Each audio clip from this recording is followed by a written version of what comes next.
আসসালামু আলাইকুম, সবাই কেমন আছেন? শিমুলস ঘরোয়া স্বাদ থেকে স্বাগতম। আজকে আমার রেসিপিটা হবে নিহারি রান্নার উপরে।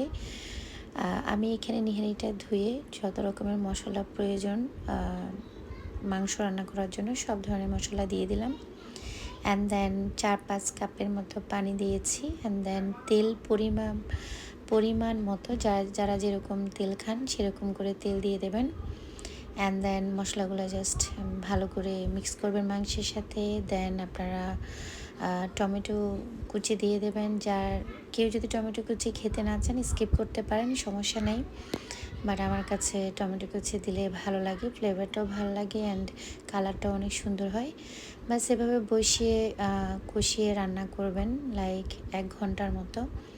1 ঘন্টার মধ্যে ইনশাল্লাহ আপনাদের এটা সুন্দর একটা ফ্লেভার ছড়াতে থাকবে এবং মাংসগুলো সিদ্ধ হয়ে আসবে। আমার প্রায় 1.5 ঘন্টার মতো লেগেছে আনুমানিক। অ্যান্ড দেন এখানে আমি যেটা ইউজ করলাম টালা জিরার গুঁড়া, জিরাকে টেলে তারপর আমি গ্রাইন্ড করে এরপর এখানে ইউজ করলাম।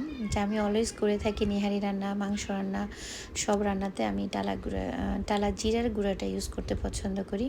এতে করে মাংসের ফ্লেভারটা আসলে অনেক অনেক ভালো হয় অ্যান্ড খেতেও ভালো লাগে।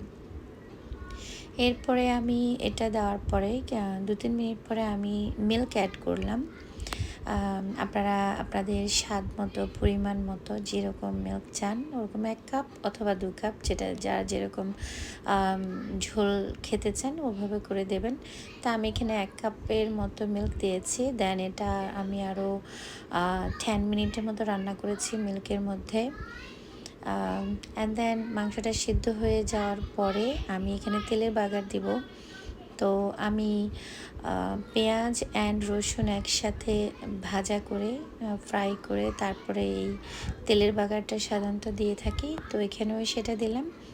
এতে করে ফ্লেভারটা অনেক অনেক রিচ হয়ে যায়, অনেক ডিলিশিয়াস হয়, খেতেও অনেক ভালো লাগে। নেহারির স্মেলটাই অন্য লেভেলে চলে যায়। থ্যাংক ইউ, আল্লাহ হাফেজ।